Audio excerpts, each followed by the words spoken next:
Assalamualaikum warahmatullahi wabarakatuh. Kembali lagi bersama saya Ipan Muzamil. Nah, di sini saya akan menjelaskan mengenai analisis pasar. Nah, pasar itu adalah suatu tempat atau situasi di mana penjual dan pembeli itu bertemu untuk melakukan transaksi jual beli barang atau jasa. Nah, dalam konteks ini, pasar tidak hanya terbatas pada lokasi fisik seperti pasar tradisional, tetapi juga mencakup pasar online di mana transaksi dilakukan secara digital. Nah, analisis pasar adalah proses sistematis yang mencakup pengumpulan, analisis, interpretasi informasi terkait pasar, pelanggan, dan pesaing. Nah, tujuan utamanya adalah untuk memahami dinamika pasar yang dapat mempengaruhi keputusan strategis perusahaan. Proses ini itu penting bagi bisnis untuk merancang strategi pemasaran, mengembangkan produk dan menentukan posisi di pasar. Analisis pasar adalah proses evaluasi kondisi pasar untuk memahami berbagai faktor yang dapat mempengaruhi permintaan dan penawaran suatu produk atau layanan. Proses ini itu bertujuan untuk mengidentifikasikan peluang bisnis, ancaman, serta tren yang sedang berkembang di pasar. Nah, itu ciri-ciri pasar.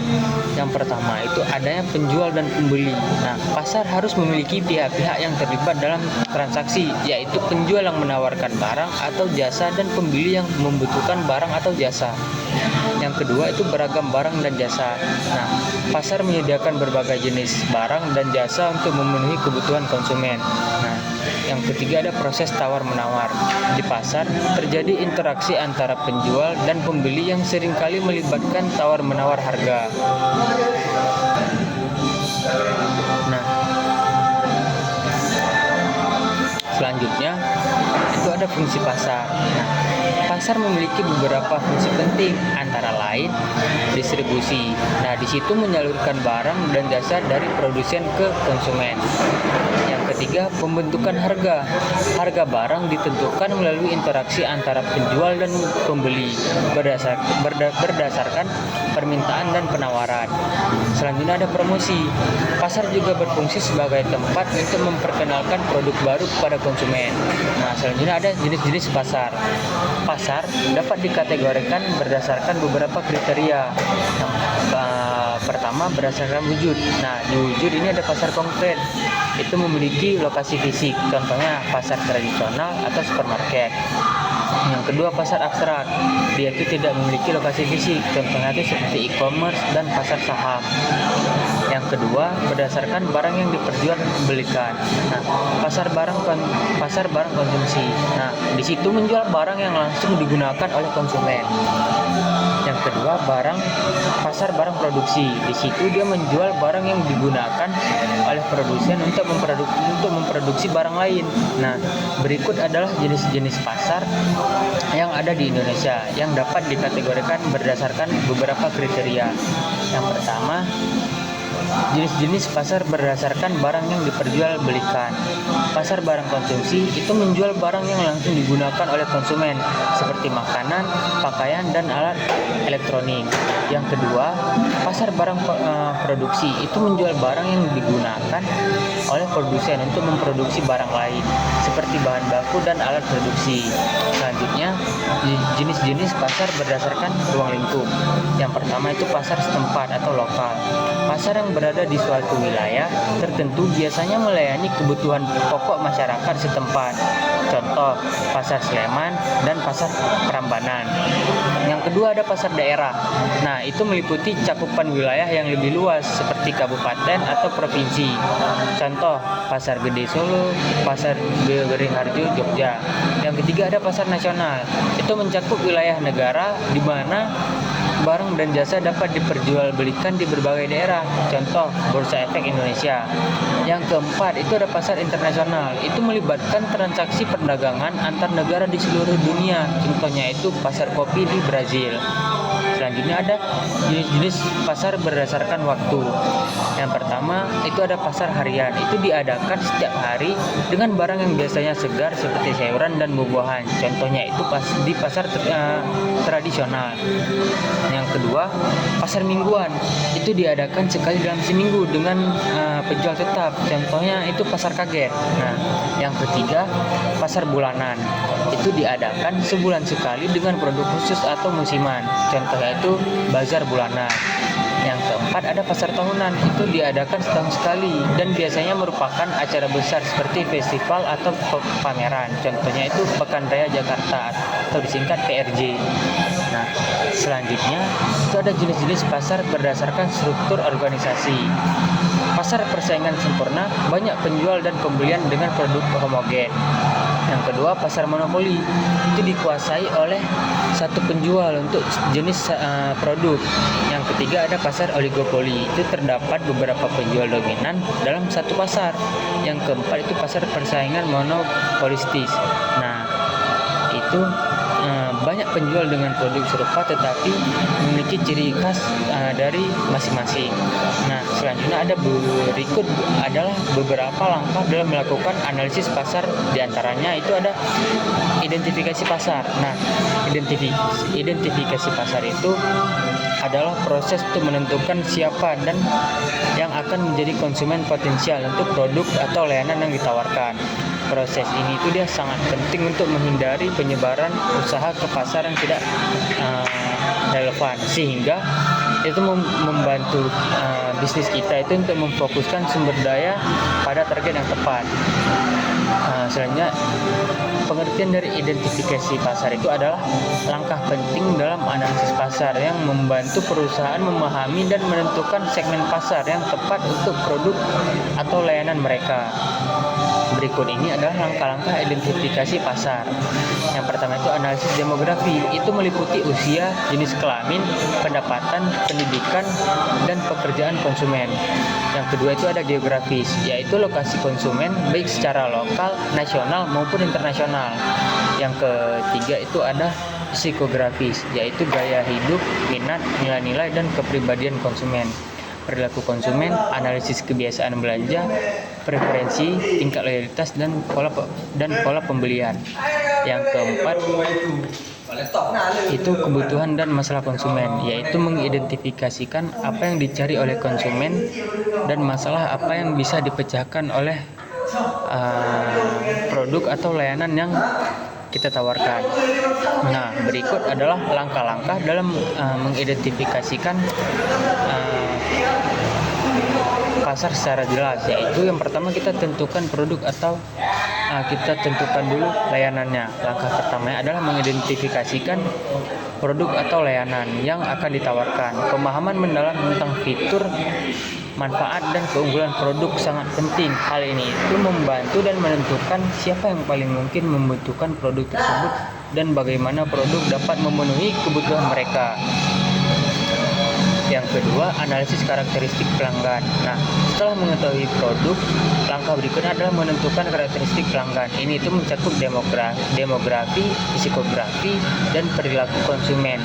Memahami siapa target pasar membantu dalam merancang strategi pemasaran yang lebih efektif. Yang ketiga, segmentasi pasar. Nah, yaitu melibatkan pembagian pasar menjadi kelompok-kelompok kecil berdasarkan karakteristik serupa. Nah, ini itu dia memungkinkan perusahaan untuk menyesuaikan penawaran dan strategi pemasaran untuk setiap segmen, sehingga dia itu lebih relevan dan menarik bagi konsumen. Yang keempat itu ada analisis permintaan dan penawaran.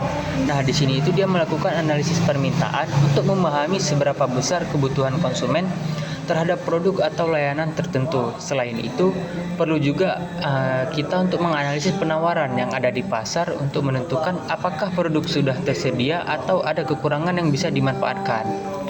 Nah, yang kelima itu analisis persaingan. Nah, di situ kita identifikasikan siapa saja pesaing di pasar dan analisis kekuatan serta kelemahan mereka. Memahami strategi pesaing itu membantu perusahaan kita untuk menemukan cara bersaing yang efektif dan mengidentifikasikan peluang diferensiasi. Yang keenam itu evaluasi lingkungan makro. Nah, di sini kita menganalisis faktor-faktor eksternal yang dapat mempengaruhi pasar seperti kondisi ekonomi, kondisi sosial, politik, dan teknologi. Lingkungan makro ini itu dapat memberikan wawasan tentang peluang dan tantangan yang mungkin dihadapi. Yang ketujuh, itu ada uji coba pasar. Nah, di sini itu melakukan uji coba produk di segmen pasar tertentu dapat memberikan umpan balik langsung dari konsumen. Ini membantu dalam menilai respon terhadap produk sebelum peluncuran penuh. Nah, dengan mengikuti langkah-langkah ini secara sistematis, perusahaan kita dapat melakukan identifikasi pasar yang lebih akurat. Nah, ini juga memungkinkan mereka untuk memutuskan strategi pemasaran yang lebih baik dan meningkatkan peluang keberhasilan bisnis. Nah, selanjutnya itu ada segmentasi pasar. Nah, segmentasi pasar sendiri adalah proses membagi pasar yang lebih luas menjadi beberapa kelompok lebih kecil yang memiliki kesamaan karakteristik atau kebutuhan. Nah, segmentasi pasar membantu perusahaan untuk menawarkan produk atau layanan yang lebih spesifik kepada kelompok-kelompok yang relevan. Dan segmentasi pasar ialah proses pembagian pasar menjadi kelompok-kelompok konsumen yang memiliki karakteristik, kebutuhan, atau perilaku yang berbeda. Tujuan dari segmentasi pasar itu adalah untuk memahami dan mengenali target konsumen dengan lebih baik, sehingga perusahaan dapat merancang strategi pemasaran yang lebih efektif dan tepat sasaran. Nah, segmentasi pasar itu memungkinkan perusahaan untuk mengelompokkan konsumen berdasarkan kesamaan dalam karakteristik tertentu. Dengan demikian, pasar yang awalnya heterogen dapat dibagi menjadi segmen-segmen yang lebih homogen, yang masing-masingnya itu dapat ditargetkan dengan strategi pemasaran yang sesuai menurut Kotler dan Armstrong. Segmentasi pasar adalah pembagian pasar menjadi kelompok pembeli yang berbeda untuk memasarkan produk sesuai dengan kebutuhan dan keinginan mereka. Nah, jenis-jenis segmentasi pasar itu yaitu segmentasi demografi. Nah, segmentasi demografi itu adalah proses membagi pasar atau populasi menjadi kelompok-kelompok yang lebih kecil berdasarkan atribut demografis seperti usia, jenis kelamin, pendidikan, pendapatan, pekerjaan, dan status perkawinan. Nah, selanjutnya ada segmentasi geografis. Segmentasi geografis itu adalah proses yang dilakukan untuk memahami audiens dengan cara mengelompokkan mereka berdasarkan tempat tinggal. Yang ketiga itu segmentasi psikografis. Itu adalah metode dalam pemasaran yang membagi pasar menjadi kelompok-kelompok berdasarkan karakteristik psikologis dari konsumen. Yang kelima itu ada segmentasi perilaku. Itu adalah strategi pemasaran yang membagi konsumen menjadi kelompok-kelompok berdasarkan perilaku mereka terkait produk atau layanan. Nah, contoh segmentasi pasar itu, yang pertama, sebuah perusahaan fashion mungkin menargetkan segmen anak muda berusia 18 sampai 25 tahun yang tinggal di kota berdasarkan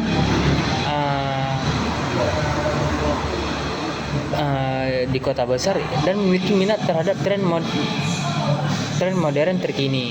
Nah, yang contoh yang kedua itu perusahaan teknologi bisa menargetkan segmen profesional usia 25 sampai 40 tahun yang menggunakan perangkat untuk meningkatkan produktivitas kerja. Nah, yang ketiga itu ada strategi pemasaran. Nah, strategi pemasaran adalah rencana yang digunakan untuk perusahaan menjangkau target pasar dan mendorong konsumen agar tertarik dan membeli produk atau layanan ini. Ini itu mencakup pendekatan untuk mempromosikan produk, menetapkan harga, mendistribusikan produk, dan menciptakan hubungan dengan pelanggan.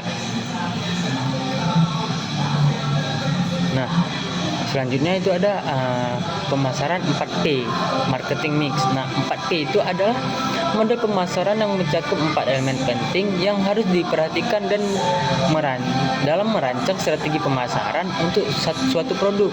Nah, keempat elemen tersebut adalah produk, price atau harga, place atau tempat, dan promotion yaitu promosi. Nah, berikut ada penjelasan dari masing-masing elemen 4P.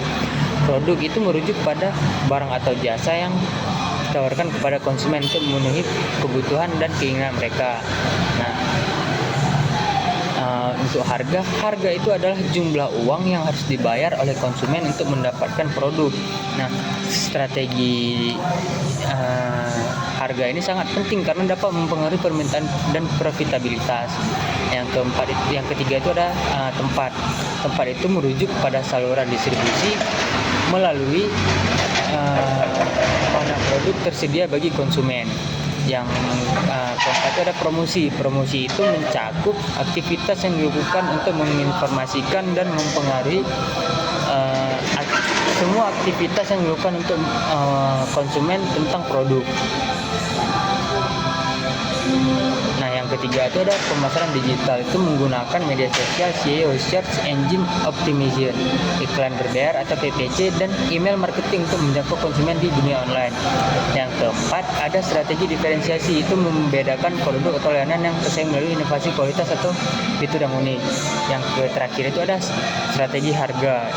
Strategi harga ini kompetitif atau premium sesuai dengan posisi pasar dan persepsi nilai produk. Nah, mungkin ini saja yang dapat saya sampaikan.